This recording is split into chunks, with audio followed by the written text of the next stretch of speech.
They called me the dreamer. At least that's what my cousin Olivia said every Christmas, right after sipping her imported champagne and right before reminding me that real success came with a business card and a Blackwood Publishing email address. I was in a Morgan to them nothing more than the bookstore clerk who never quite found her footing. But to the world outside these suffocating holiday parties, I was someone else entirely. Someone powerful. Someone they'd spent months trying to sign without knowing the author they so desperately pursued was sitting across from them, smiling into a glass of discounted wine. Our Winter. That was the name they all whispered about, the pen name behind 3 best-selling novels, the last of which was about to reshape the publishing world and their place in it. My latest book was a firestorm wrapped in fiction, and Blackwood Publishing, the company my family had run for generations, was right in its crosshairs. But tonight, I was just Anna, the failure. I still can't believe you're working at that dusty little shop, James said, brushing non-existent lint from his tailored suit.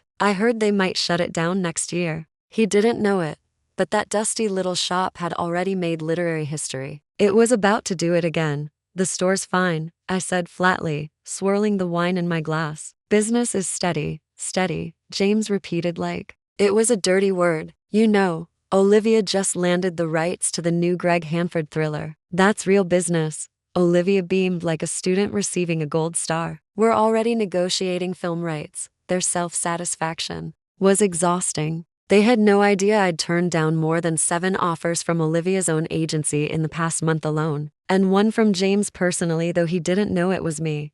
You know who's going to break records next quarter? Olivia asked, grinning. That mystery author, R. Winter. Have you read them, Anna? I sipped my wine. A little. She's elusive, James added, not catching the irony. We've tried everything. No one knows who she is. Her agents? Tighter than Fort Knox. That agent was Eleanor, the owner of the very bookstore they mocked. The woman who discovered me scribbling in a notebook between shelving copies of Fitzgerald and Austen. Instead of mocking me, she gave me a platform, told me the world didn't need to know who I was, just what I had to say. So I wrote, and they laughed. You should stop wasting your time, Anna, Aunt Margaret chimed in, her voice rich with artificial sympathy. There's always a place for you at Blackwood. In logistics, perhaps. I smiled politely. I appreciate the offer. In truth, I had other plans. That very morning, I'd signed off on the final draft of my most controversial novel yet, the third in a trilogy. This book didn't just tell a story, it told the truth. About power, about corruption, about how the big 5 publishing houses, including Blackwood, strangled indie stores and exploited writers. Eleanor called it the revolution. I called it closure. I have to head back, I said, rising from the chair. We're restocking tonight. James raised a brow. You're shelving books on Christmas Eve? I find it peaceful, I said, and I did. That little shop had become my sanctuary, my laboratory, my throne. When I returned to the Gilded Page, Eleanor was waiting upstairs in her office, already pouring 2 mugs of peppermint tea. They still think you're working on short stories? She asked, her eyes twinkling. They think I'm lucky if I get anything published at all, I replied. James said I should apply to their logistics department. Eleanor laughed. Then he's going to need a logistics team to clean up the mess this launch will make. She wasn't wrong. The final manuscript was finished. Advanced copies were printing. The media campaign was ready. But the real fireworks? That would happen when the world discovered where A.R. Winder was revealing her identity and why she chose the Gilded Page, the same store Blackwood Publishing tried to evict with sudden rent hikes. They upped their offer again, I said, scanning my email. 8 figures. They think it's a bidding war, Eleanor replied. They don't realize it's personal. I nodded, my fingers brushing the leather cover of my latest manuscript, the one where the villain bore an uncanny resemblance to Uncle Robert, and the heroine a quiet, underestimated bookstore worker burned it all to the ground with truth and ink. They're in for a surprise, I said. Oh, Anna? Eleanor's voice softened. They're in for an education. The snow was falling steadily the next morning when I arrived at the Gilded Page, our windows glowing warm against the icy Manhattan gray. Inside, Eleanor was already reviewing press inquiries, while our part-time assistant taped hand-lettered signs on the window. Closed early today for private event. It wasn't just any event. Today, the publishing world would finally learn the identity of A.R. Winter, the name James, Olivia, and Uncle Robert had been chasing like fools through contracts and corporate back channels. And I wouldn't be hiding anymore. I headed upstairs to the office where Eleanor had stacked copies of the final book, Empire of Pages, the explosive conclusion to the trilogy. The advanced reader reviews were in. Glowing, brutal, unignorable, the kind of praise that came wrapped in trembling fear. You sure you're ready? Eleanor asked, glancing at me over her glasses. As ready as I'll ever be, I said, holding up my phone. Another email from Olivia. They want to schedule a meeting with A.R. Winter next week. Urgent opportunity, she says. Eleanor snorted. She really doesn't know who she's talking to, does she? Not a clue. The story was already out of their control. Independent bookstores across the country had been handpicked for exclusive midnight launches. Reviewers had been carefully selected. Every detail of the campaign had been crafted with one goal: to expose the monopoly of the big publishers, especially Blackwood, and they had signed the contract without even reading the manuscript. We'd baited them with success. They never asked what the book was about. They just saw A.R. Winter's name and dollar signs. I stepped down into the main store, where cameras were being set up. News crews from The Times, The New Yorker, and half a dozen publishing podcasts had arped. The identity reveal had become the biggest mystery in modern literature, and we were about to end it. At exactly 11 o'clock a.m., James stormed through the front door. The tailored coat, the slicked back hair, the entitled swagger, it was all there. He scanned the store like he was inspecting a condemned building. Where's the owner? He snapped, clutching a glossy folder under his arm. She's upstairs, I said evenly, returning to the front counter. James blinked. Anna, right, still here, I see. I didn't answer. He muttered something under his breath and marched toward Eleanor's office, only to be intercepted by our event coordinator, a savvy woman from the publisher's legal team. My team. You'll have to wait, Mr. Blackwood, she said firmly. He scowled. I'm her cousin. This is family. Mr. Winter has asked for privacy until the reveal. He bristled. Mr. Winter, it's a woman. I smiled from the counter. Is it? He turned to glare at me. Don't act like you're involved. You wouldn't even understand the contract. But I had drafted that contract. I'd watched as Blackwood's legal team practically fell over themselves to secure the rights. In their desperation, they hadn't noticed a key clause. The author retained full creative control and legal protection so long as all content in the novel was true and substantiated, and it was. Every email, every voicemail, every meeting I'd overheard shelving books while the Blackwoods schemed about turning the Gilded Page into a chain outlet. All of it had been carefully fictionalized. Barely. James stormed to a corner of the store, muttering into his phone. I let him stew. Meanwhile, the audience gathered. By noon, the store was full. Readers filled every aisle, journalists perched on folding chairs. Even some of Blackwood Publishing's board members had come, clearly expecting a spectacle. The mystery author revealing themselves in an indie bookstore they had once tried to crush? It was poetic. At 12:05, Eleanor took the podium. Ladies and gentlemen, she began, her voice calm and commanding. Thank you for joining us. Today is not just the launch of a book, it is the launch of a truth. A story too often buried beneath contracts and polished press releases. The room was silent. A.R. Winter has kept their identity private for one reason: to write without constraint, to tell the stories others were too afraid to tell. But today, they've chosen to step forward. She paused, looking straight at James and Olivia, who had slipped in moments earlier, her face flushed and tight. And it is my great pleasure to introduce the author behind Empire of Pages, Anna Morgan. The room froze, even the cameras hesitated.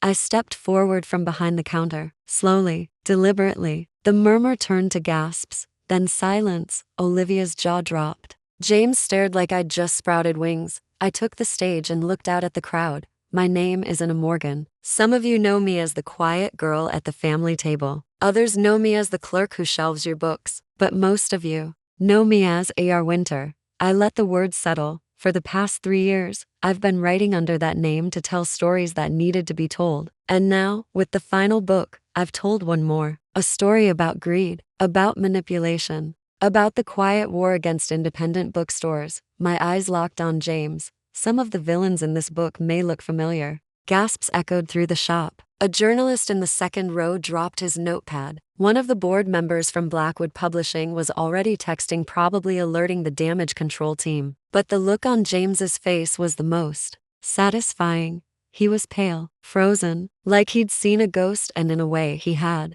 The ghost of every manuscript he'd laughed off, every story he deemed unworthy, every time he'd said to my face, "You'll never make it in publishing." I held up my book, Empire of Pages. This isn't just the final installment in a best-selling trilogy. It's the truth wrapped in fiction. Every scheme, every boardroom betrayal, every underhanded takeover attempt of independent bookstores, it's all in here, including the ones led by Blackwood Publishing. Olivia rose to her feet. "This is a public smear job," she said, her voice sharp. "We'll sue." Eleanor calmly stepped forward again, holding a thick contract. "You won't. You signed this, a legally binding agreement. The only stipulation was that the book's contents had to be based on verifiable events. They are, every single one." Cameras swiveled to Olivia. Journalists whispered. James looked like he was going to be sick. I opened the book and began to read aloud. The first chapter described the closing of a beloved independent bookstore, its lease suddenly terminated by a corporate landlord.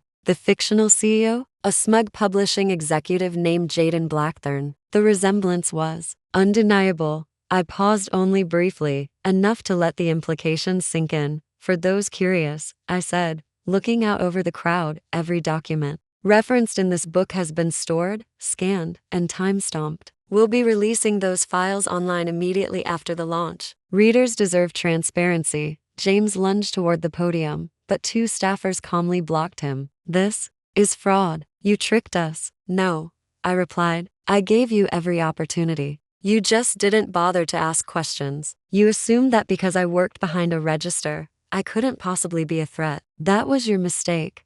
I watched his hands clench, watched the gears spin as he realized what was happening. Blackwood Publishing had bet everything on A.R. Winter. Stockholders were counting on a major release to pull them out of financial stagnation. And now that release had revealed their internal rot to the world, journalists bombarded James and Olivia with questions. "Did you know the author's identity before signing? Are the events in the book based on real emails and recordings? What role did you play in trying to shut down the Gilded Page?" Their answers didn't matter. The damage was done. The press conference ended with a standing ovation, not for the expos, but for every writer, bookstore owner, and reader who had been quietly undermined by an industry obsessed with power over passion. Later that afternoon, Eleanor and I sat upstairs drinking tea while the news played on a muted screen in the background. A.R. Winter revealed to be indie bookstore worker and a Morgan in a bombshell launch event that's rocked the publishing industry. A graphic flash showing Empire of Pages climbing to #1 across every chart. "I knew you had it in you," Eleanor said,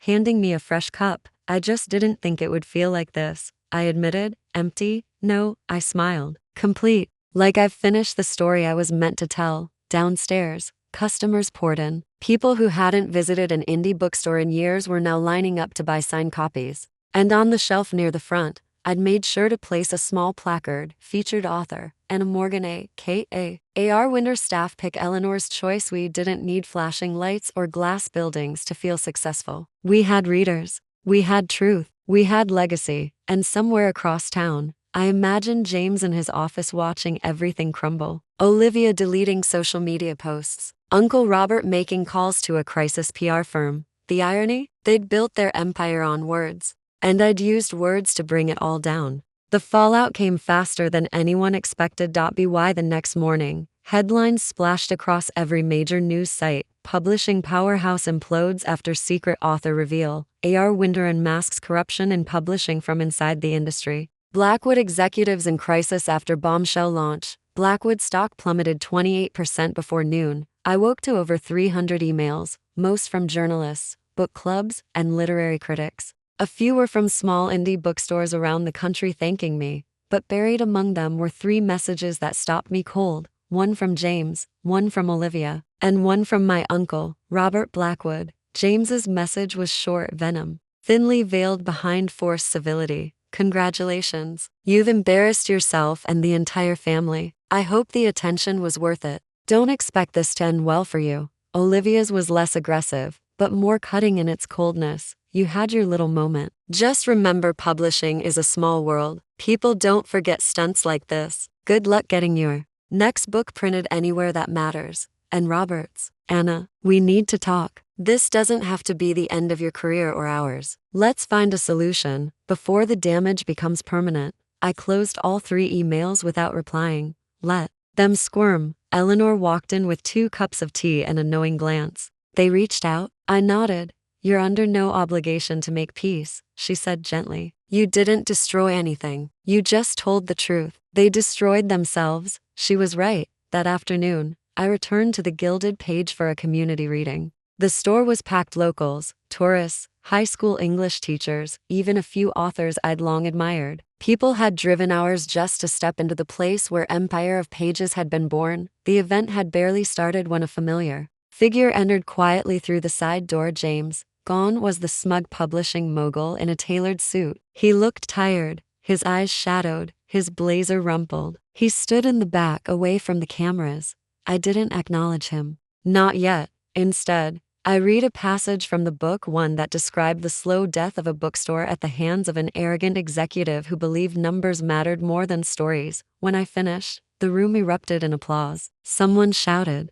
"To indie bookstores," and a chorus of cheers followed. Afterward, I slipped into the break room to breathe. Eleanor joined me, handing me a wrapped package. You're going to want this, she said. I unwrapped it carefully. Inside was an old copy of Shadows of Yesterday, my first novel. A rare first edition, the one that had sparked the mystery of A.R. Winter. She had signed it, in her handwriting. To the girl who didn't just write her story, she rewrote the rules. I blinked back tears. Thank you, I whispered. You did this, she replied. And don't forget, there's still more story to tell. We stepped back into the shop just as James approached. Anna, he said, voice low. Can we talk? I crossed my arms. Talk? Now? I didn't know, he said quickly. If I had, you would have treated me differently? I asked. Published my book? Given me respect? I just want to fix this, he pleaded. Blackwood is falling apart. Olivia's already been asked to step down. I'm next. Our father is furious. I'm not responsible for the choices you made, I said evenly. I gave you years to see me, to read what I wrote. You didn't. But you can help us, he pressed. Sign a new deal. Let us publish your next series. We'll give you full control. Name your terms. I looked around at the bookstore, the creaky shelves, the mismatched lamps, the handwritten recommendations tucked beside the bestsellers. The place that gave me everything when his company gave me nothing. I already have a publisher, I replied. This store, Eleanor, myself. James opened his mouth, then closed it again. This isn't just revenge, I added. It's a reminder to everyone in this industry that gatekeepers don't own stories. Writers do. He left quietly. That night, Eleanor and I sat on the roof of the store, drinking tea beneath the stars. They're scrambling now, she said, checking her phone. Blackwood announced a sudden restructuring. And guess what? I raised an eyebrow.